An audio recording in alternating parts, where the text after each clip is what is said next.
Welcome back. Episode 3, Mango and Milk. I am Milk. He is Mango. I'm Mango. That's my intro. I'm just going to go, I'm Mango. Yo, okay.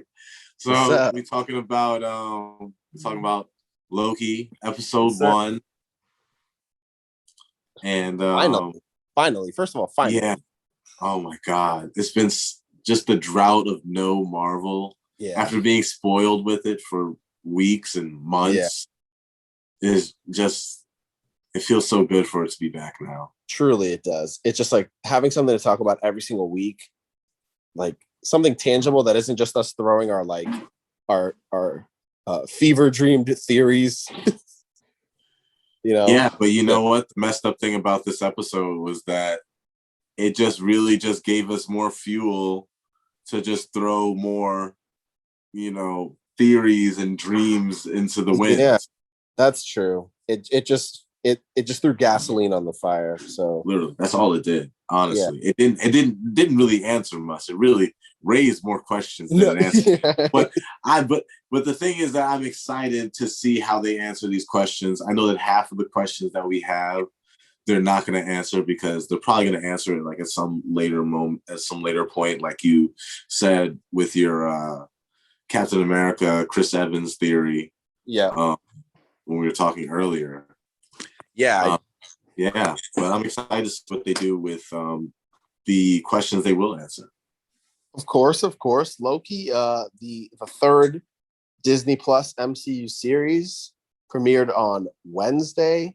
I think we talked about this in an earlier episode, but definitely the show I was most excited for, just because Loki is, of like the 5 leading actors between the 3 shows, Loki's the most interesting character and probably the best actor out of the 5. And so like he just like commands the screen when he's on screen. I don't know. Sebastian Stan is pretty good.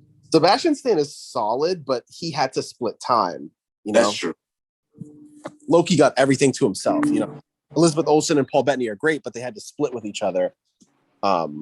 Loki gets on screen and he just gets to dominate every scene, and that kind of fits with his character. Like, this dude just wants to be the star of the show, and we saw that in the episode. Like right when it pops off and he falls out of the Tesseract portal into the Gobi Desert, and he sees people, he immediately steps on a rock.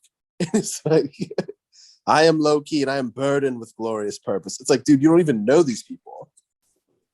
And he's already they just like completely they have to remind us like, this is 2012 Loki. Yeah. This is not the Loki that you know. Right. This is a very immature Loki. This is evil Loki right now. Right. He's still got that God complex. And mind you, I feel like they kind of glossed over this. But like, if you think about it in terms of his perspective, literally half an hour ago to him, he just got his ass beat by the Avengers. Like not even 30 minutes before. And then all of a sudden he's in like this other dimension with the TVA. But like at one point he says, dude, I've had a long day. And I'm like, damn, if you think about it, my man woke up this morning, chose violence, and got destroyed by a bunch of randoms on Earth. It was also really funny for him to assume that the Avengers had come back in time to stop him. To stop him from reaching whatever, glorious purpose that he has. Well, I think it's really cool that he noticed that he was like, oh, I smelled 2. You couldn't miss the scent of 2 Tony Stark colognes or whatever. No, he couldn't miss that. You know what I mean? You can't miss that. That Axe body spray is strong. Yeah, no, he's the bro. Yeah, I think that's really cool that he addressed that. But yeah, the fact that he assumed it was because he had achieved universal domination and that's what they were coming back to stop. That's just 2012 Loki through and through. Yeah, very perceptive. But yeah, so tell me let's do what you liked and what you didn't like about the episode. Tell me what you liked about this first episode. A nice 51 minutes too. So tell me what you liked about Loki episode 1. A few things that I really liked. One thing is that it was very well paced. Yeah, I didn't feel like I was sitting there for however long it said I was sitting there for. It felt, like they moved through, they got a lot in that amount of time, and it almost made it seem like, like I didn't get enough, like I wanted more. At the end of it, it was pretty cool. Also, what I liked is just throughout the entire episode, they're just like basically telling us, everything that we were doing before has nothing, is nothing compared to what we're gonna do in the future. Just like with like that funny scene with like Casey and all of the Infinity Stones in his drawer. And the MVP of the episode, Casey. Yeah, definitely. So funny. He was so funny in that episode, and just like him with like all the the Infinity Stones in the drawer, and like people were using it as paperweights.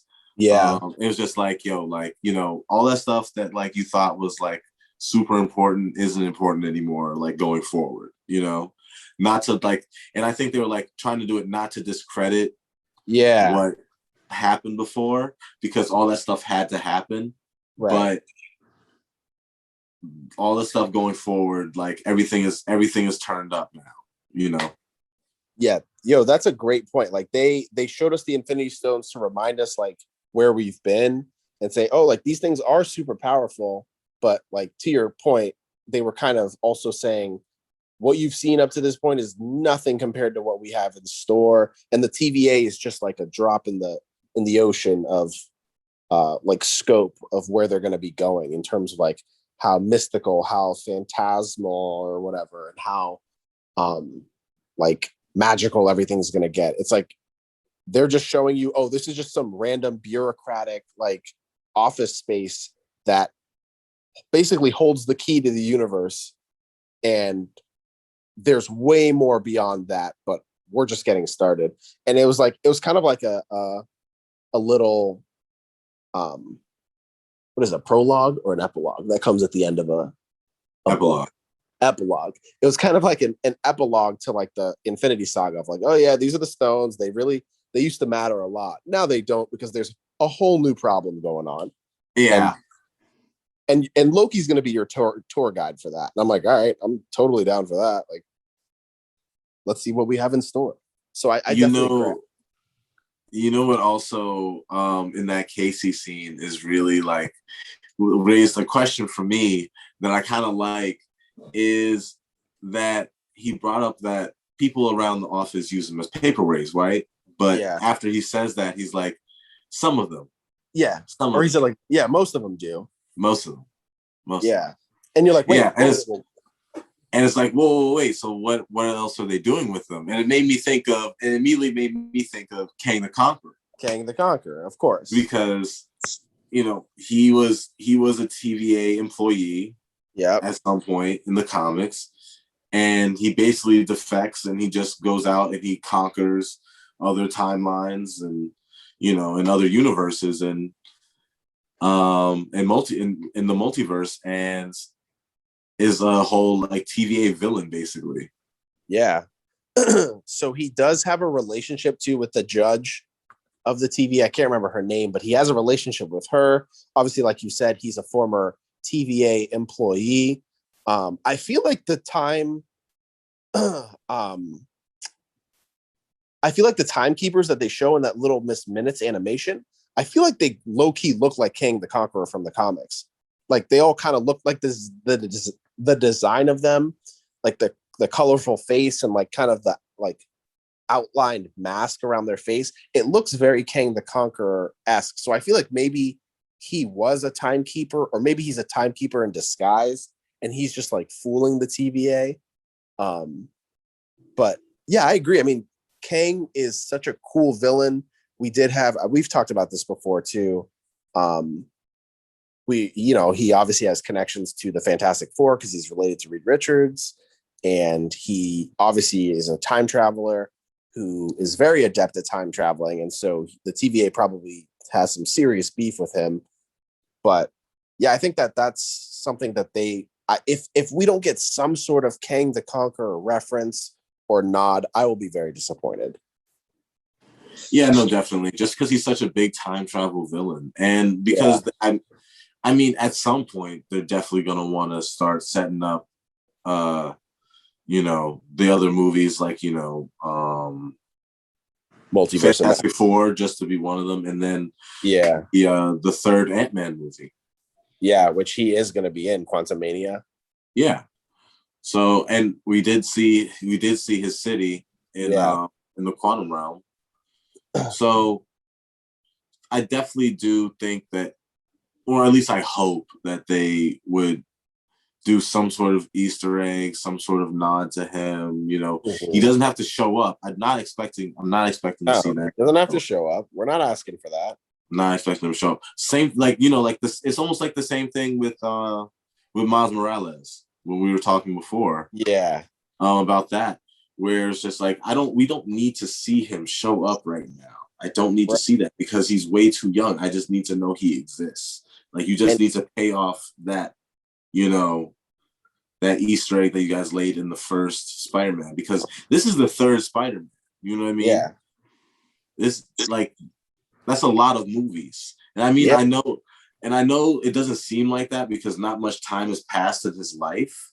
Unlike the other movies where, like, he goes through one stage of life, then the next stage, and then the next stage, not much time has passed in his life, but, like, it's 3 movies. Like, we should get, like, some payoff on the Donald Glover Prowler scene. Yeah, I mean, like you said with Loki, it brought up way more questions than it answered, but I think we can both safely assume that by the end of the series, they're going to answer a lot of those questions. And like you just said with Spider-Man, they got a lot of questions they still need to answer. So if you don't answer it, you're doing a disservice to the fans, and you're not honoring the story you're telling.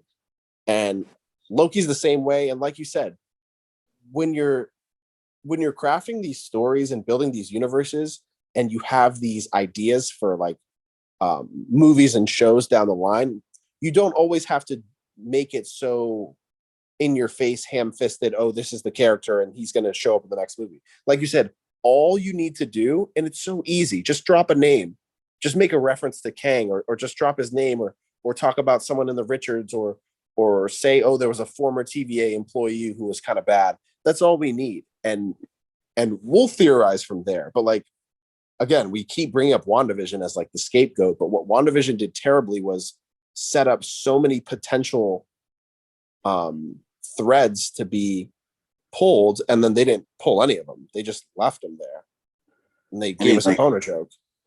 Yeah, I mean, like, you can't, and just the one thing I'll talk about with WandaVision, and we can go back to what we were talking about before with Loki, but you can't just hype House of M, House of M, and then give me House of, House of Ralph. Yeah, House of Ralph Boner. Yeah. House of Boner. House of Boner. House of B. Yeah. Like, you can't give me that, like, because I'm expecting, because, like, when you guys keep talking about House of M, the M is for mutants. You know what I mean? Mm-hmm. So that's what I was really hoping for, more multiversal stuff. But I understand why they couldn't do that. But just don't hype up House of M. You know what I mean? They did not manage expectations very well for that show.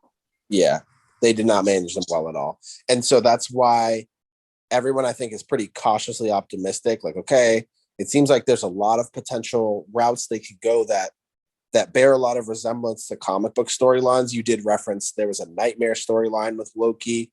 And obviously, there's storylines with Loki, like President Loki, that we've seen in the trailers, and they have a bunch of different, like, avenues that they could go. I just hope that they honor some of them in the way that will be respectful to the fans, because, like you said, if there's an expectation that a certain character is going to show up, or that you're going down a certain storyline, and then you deviate from it completely in a way that doesn't honor the characters, you're doing a disservice to the fans. So if you're not going to, if you're going to talk about, like, a former TVA employee, and there's a time traveler and someone related to a superhero, and then it doesn't end up being Kang, you're better off just not mentioning it at all, Yeah.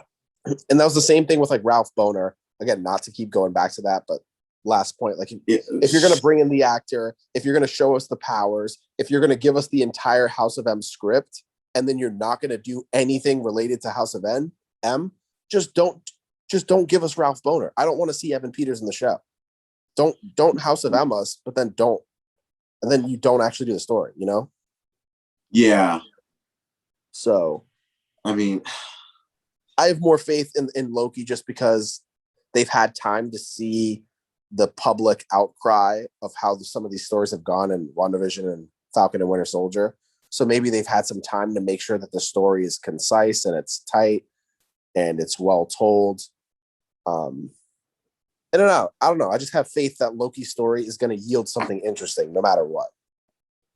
Definitely. And just like, and even with just looking at just the different Lokis who are going to be going after. And also the one thing I do want to say about Loki is that I thought it was cool that he is DB Cooper. Like there's no DB Cooper version of him out there. No, he is DB Cooper. He is DB That's Cooper. it. Like he just is DB Cooper. Yeah. I think that's awesome.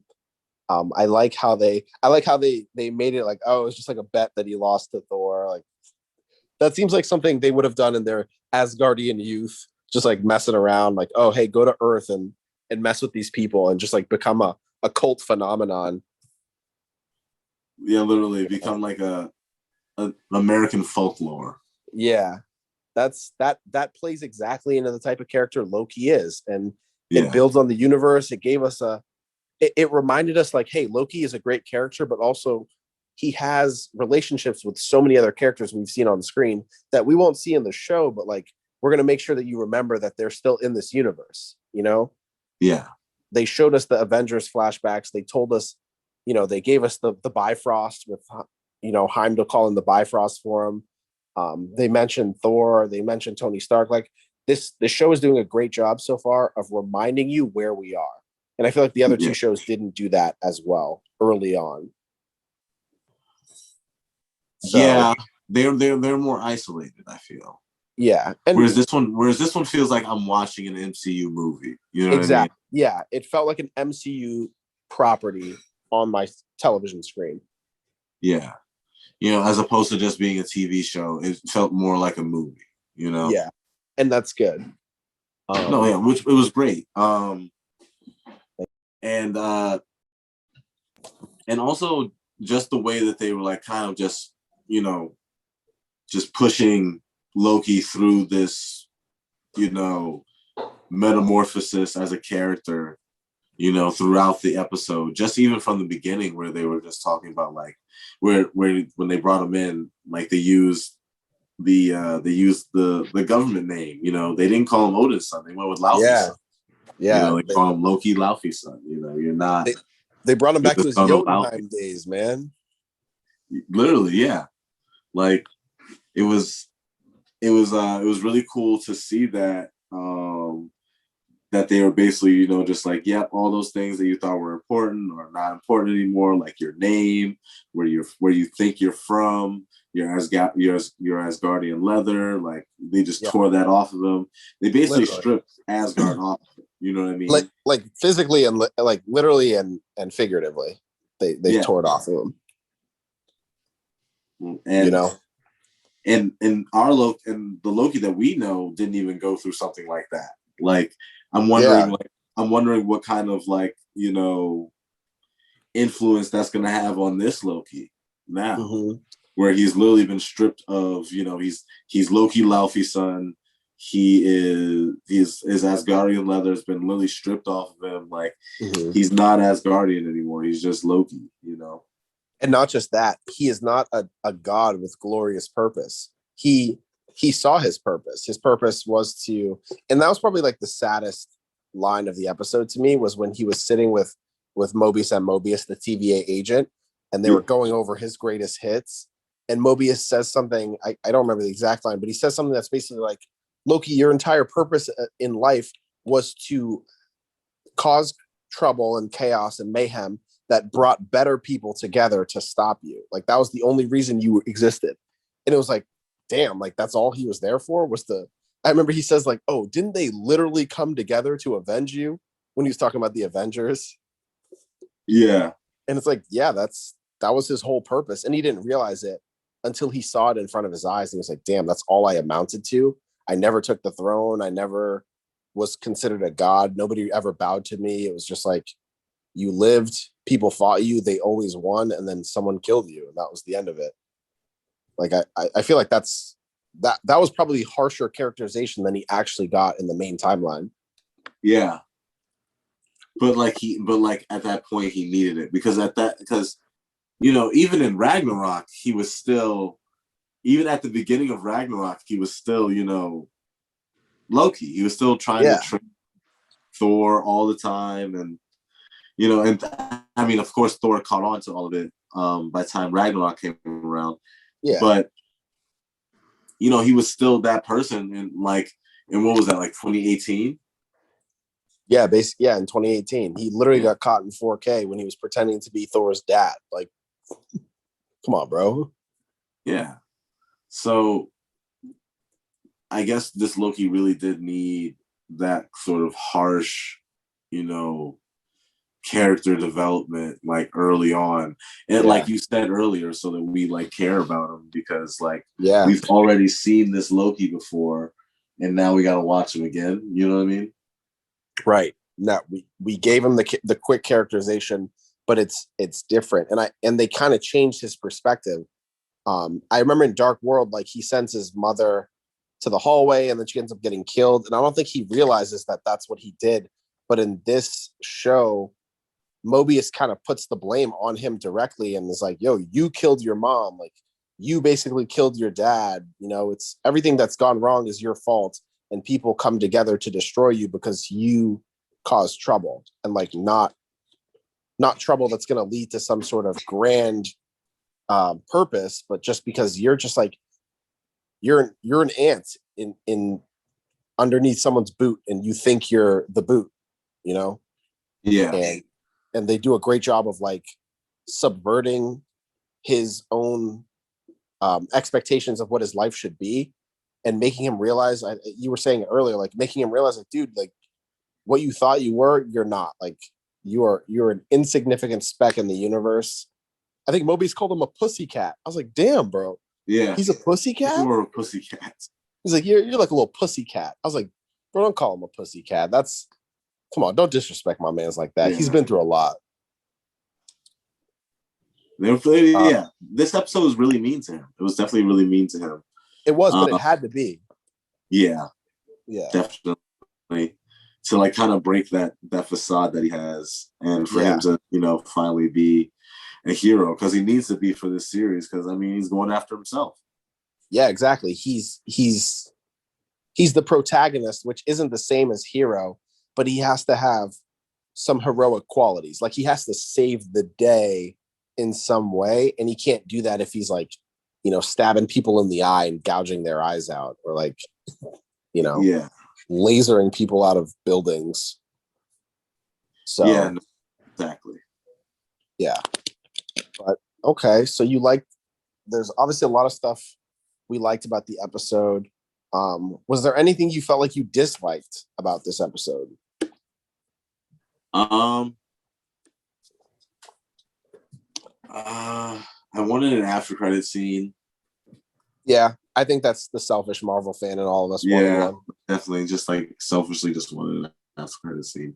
Yeah, maybe just like answer a few questions or something like that, or lead into the next episode. That'd be kind of cool. Yeah. Give me just to give me more to play with. I mean, like I didn't really dislike anything about the episode particularly. No, I agree. I thought it was solid. I mean, like there was nothing really to dislike. It kind of just, it's almost like just the start to a movie. Like, you know what I mean? Yeah. No, so how many episodes are they doing in this? Do you know? It's gonna be 6 episodes, which Falcon and Winter Soldier was also 6. Yeah. And that was okay. And I agree with you. It felt like a movie and it felt like it went pretty quickly. And that's good because I think WandaVision Damn, I feel like I'm really shitting on WandaVision today. Welcome to our Mango and Milk shit on WandaVision episode. But no, WandaVision, what hampered WandaVision early too was that like the early episodes were just way too short. It was like 27 minutes, 30 minutes, and that's just not enough time to tell a story that, according to the writers, has like cinematic proportions, that has like movie ramifications to it, you know? Yeah. That's 27 to 30 minutes is not enough time to tell me a story about characters that I've seen on the big screen. So yeah, Loki's only going to be 6, but I feel like as long as they're all around an hour, 50 minutes, I can reconcile with that. I'm cool with that. And I think they're going to get longer. As the series goes on. Trying to keep it clean here. It's PG. Yeah, I mean, goodness, pause for the love of God. But yeah, I think they will. And again, like the episode was so good, it went by mad quick. I didn't even notice the 50 minutes until the credits were rolling, and I was like, oh. And I love the credits. I love the whole aesthetic of the show. It feels super like Twilight Zone-y. Yeah, definitely. That's exactly what I was thinking. With the opening credit scene. It just felt very Twilight Zone-y. Like, I mean, like the Twilight Zone was just basically about like different alternate universes where just weird things happen, and that's basically what this is. And I feel like I don't know if this is true or not, but like I feel like the writers for Rick and Morty are heavily influenced by that show. You know? Yeah, definitely. Because like, I mean, like I feel like they're just from that era, and like of people that watched it. I agree. I think just because Twilight Zone was like, it was a show where the writers could really stretch their artistic wings and just like tell whatever story they want. And at the end of the day, it's like, well, there's that story contained in its own little universe. What's the next story going to be? And like that gives you so much room to play. And I think Loki do that. It just wants to tell its own story every episode and like blow your mind, and then be like, oh man, I can't wait to see what happens next episode in this other reality, in this other time period, you know? Yeah, I'm really excited for President Loki. Vote for Loki. Vote for Loki is like one of my favorite comics ever. Definitely worth reading. Loki 2019 is definitely worth reading. There's definitely free ways to read it online. All this stuff. There's definitely free ways to read all this stuff online. We just ran through the whole episode. Though. Yeah, basically. Let's see. I did see that on his like character bio at the end, in the end credits, when it shows like his file and it has all of his like information, it does say his gender is fluid, so that all but confirms that we're getting Lady Loki. Yeah. Also, how could we forget Peggy Carter? Oh, yes, of course. How could we forget? So we did discuss this in the pre-show dialogue, but there was a scene where Loki uses the time twister device on the TVA agent, or he steals the time twister device and he escapes the room he was in with Mobius, and he enters a hallway. And when he enters the hallway, he immediately sees a portal open with a TVA agent walking out, and hides. But in that portal walks out the agent and a detainee who looks strikingly similar to Peggy Carter. Like it's almost hilarious how close to Peggy Carter she looks. To the fact that it's Peggy Carter. It's got to be Peggy Carter. And like you were saying, they know exactly what they're doing. There's a million sets of eyes on every single one of these scenes before they even get released to the public. So someone would have seen that if it wasn't meant to be there, which means it was meant to be there.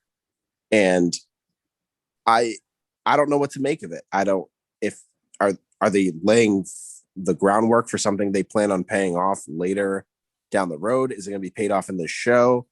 What is going on? Well, so like Brandon Davis on Instagram for Comic Book, he thinks that if like has some sort of what if implications. So like I think in the what if they're going to be almost collecting their own like multiversal Avengers. Yeah. And she's gonna be a part of it as Captain Britain. They're gonna create a team from the What If series. Yes. And T'Challa's gonna be in it as, you know, Star-Lord. I can't remember. I think Gamora's also gonna be in it. So yeah, just to refresh any listeners on who don't know what if is, the What If series, it's a comic line, but it's also a series coming out, I believe, in August, and it's going to explore a bunch of what if storylines from Marvel Comics, like you just touched on. So one of them is, what if Peggy Carter took the super soldier serum instead of Steve Rogers? One of them is, what if what was his name? The guy who picked up Peter Quill. Oh my God, I can't even remember. Yondu, with the whistle. Yondu. What if Yondu came to Earth and picked up T'Challa instead of Peter Quill? Or I think there's a zombie episode too, and there's so many more. But so he's saying that maybe it's going to connect into that what if universe, because those are all also stories, like self-contained stories in alternate universes. Yeah. So I don't know. Maybe he's just saying maybe it has some MCU implications. And I mean, like, it might, because if Peggy Carter is there, I have to assume that like she's probably like messed something up with like the time, with like not the timeline, but like in the multiverse, if it's related to the what if, where she becomes Captain Britain. So it is tough though. It's tough. I don't know what she's doing there, but also it may have something to do with what you were talking about with Captain America and how they may bring him back into the whole, into the fold with the Chris Evans rumors. Yeah. So what I was saying was that Chris Evans has been rumored to have be in talks to return to the MCU in some sort of capacity down the line. And I was saying, based on what we're seeing in this episode of Loki and how the TVA works in terms of like monitoring time, maybe they'll have some sort of run-in with Steve Rogers when he was returning the Infinity Stones and decided to stay with Peggy Carter in an alternate universe or something. I feel like there might be some story to tell there. So maybe that has something to do with why Peggy Carter was in this scene. And as we said, it looked like Peggy Carter, but we're going to go ahead and assume it was her, because if it's, again, with expectation management, if that is not Peggy Carter, that's a very poor job on the director of the show and the creators of the show. They know what they're doing, and if you're going to put some random character in the background, don't try to make it look like someone so that people go off on speculation and have these expectations and then end up having it be something else, and it ruins the quality of your show, because we had, you gave us information and then you lied to us about said information, So yeah, I'm from this point forward, I'm going to assume that was Peggy Carter. Same. And now I have to speculate on like why she's there. Yeah, now I have to speculate on why Peggy Carter was there, because you have to answer it. Now exactly. You created the question. Now you have to answer it. Yeah, and, exactly. And like you said, they raised a lot of questions in this episode, and I'm excited to see how they answer them. Like, who is this mysterious character that is Loki's alternate self? That's almost certainly Lady Loki. Why was Peggy Carter there? What the hell was that Goldman Sachs kid doing there? How is Loki going to get out of this situation at the end of the season? Things like that. It's just like so many different routes they could take.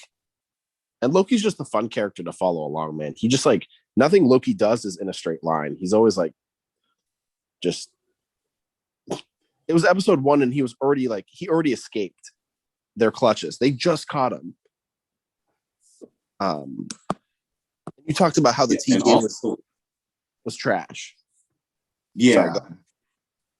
Sorry, also, the show is just called Loki, you know. Yeah. Just to go back to what you were talking about earlier, like where is he gonna be by the end of this? Is that really it's hard to tell because he could be anywhere because he could stay with the TVA, right? Yeah. I mean, but the show is just called Loki. It's not Loki in the TVA or Loki in time travel, Loki lost in time. No, it's just Loki. So like it legitimately could be anything by the end of it. And I don't think I'm gonna have really much of an idea until maybe the third episode. Right. Because this was, as you mentioned, this was just stripping down the Loki character. This was just like getting him to where he was in the current timeline where he's now dead, but this was like getting him there emotionally, getting him there psychologically, so that he has his next growth point, wherever that may be. But this episode was kind of just getting him back to that like post Ragnarok Loki that we can sympathize with and that we can root for. Because if we dropped like 2012 Loki as is, if we dropped him anywhere in the timeline, anywhere in the universe, he would just immediately go back to trying to take over the galaxy or whatever. And that's exactly what he says. Mobius is like, what is the first thing that you would do if you got out of here? And he's like, yeah, I just go right back to what I was trying to do. Destroy the Avengers and world domination. You know, light work. At least he was honest. Exactly. So they needed to progress his character. They needed him to go into a sort of metamorphosis so that if he did get dropped anywhere, we wouldn't know what he would do. Like now, if Loki got dropped into a timeline somewhere, I have no idea what he would do. And I like that, you know? So as the series goes on, I'm sure we'll see him deviate from whatever the TVA wants him to do. And that'll be fun and kind of see him like bicker with Mobius. Also, I think Owen Wilson is a fantastic casting choice. Oh yeah. That is also something I really did enjoy. I really enjoyed his performance as Mobius and Mobius. I think it was really good. I don't think Owen Wilson like is getting enough credit for his portrayal. I think he brings so much charisma to the character, and it's like he makes you forget that he's Owen Wilson, but like not enough that you still can't see Owen Wilson shining through the character. He's great. I mean, their dynamic is going to be his comedic timing is just really great in the show, especially with Loki.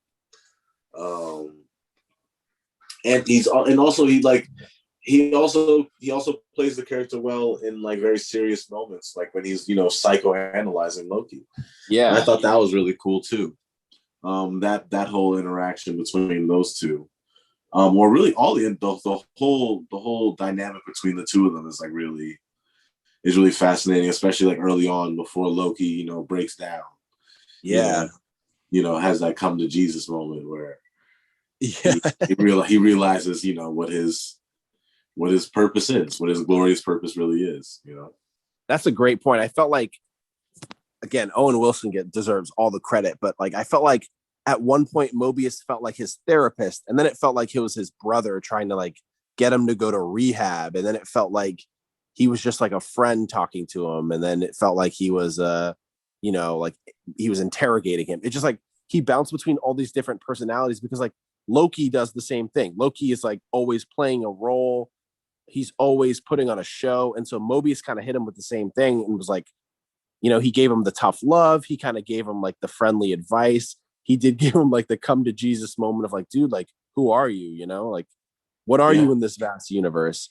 And I think all of those things put together resonated with Loki because he realized like, damn, like this dude's really trying to get through to me and make me tell him the truth. And like, maybe no one's tried to do that for this version of Loki in a long time.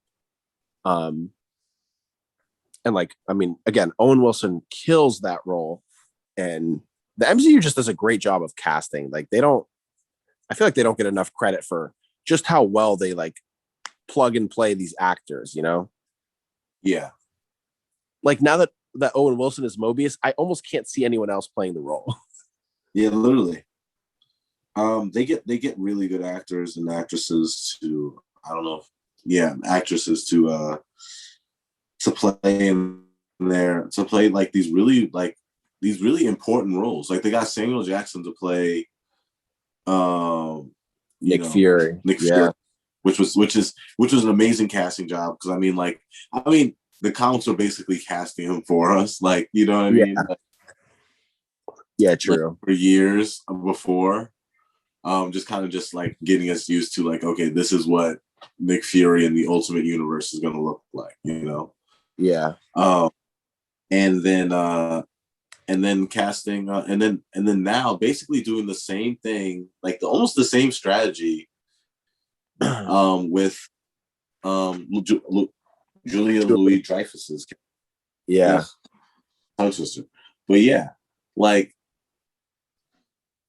they do a really good job of casting, and they do a really good job of like planning ahead and everything like that, and I think they definitely leave a lot of these questions like very vague, just so they have like an opening later, or just so we can just like theorize it away, you know what I mean? Like, yeah, that's a good point. And you said like these big like important roles too, but again, like people, I would say like 90% of people don't know who Mobius M. Mobius is from the comics. But yeah, I think they do a great job of taking big names or like A-listers, B-listers, and they cast them in like these like marginal roles, and then the actors bring the role to life. Like now I care about Mobius as a character because of Owen Wilson. You know, I care about Peter Quill because of Chris Pratt. I care about, you know, Thor because of Hemsworth. Like they bring these characters that are otherwise, you know, kind of just like run of the mill comic book copy and paste characters, and they bring them to life. And Marvel does a great job of casting actors who they know can elevate the script and elevate the characters and elevate the actors around them. And I mean, all those are really great examples. You know, even Samuel Jackson is a great example, because like not that many people probably know who, you know, Nick Fury is, and still don't really know who Nick Fury is, because like they don't really answer a lot of those questions in the movies. But yeah, like they do a really good job with casting. It's just like they do a great job of finding either like young up and coming actors and actresses who have proven themselves, or who are trying to prove themselves, or like proven actors and actresses who they want to help build their own universe, you know? So, and again, that's what makes Loki so cool, is that like all the actors in Loki have proven themselves in other projects, and now they're just taking these like ancillary characters and they're making you care about this world. And it's one episode in, and I'm like, damn, like this TVA officer, she's like pretty cool. I want to see her just like beat someone senseless with her little like time stick or whatever. I want to see Mobius. I want to see Mobius on more cases. I want to see Mobius. I want to see a buddy cop type dynamic between Mobius and Loki, you know? Yeah, no, I think that's what the dynamic's going to be. And I'm really excited for it, because their dynamic is really cool. Like Mobius is kind of just, you know, is just super really witty, and he's really quick too. Like, and he can keep up with Loki, and like that's the best part. Yeah, he can go tit for tat with him.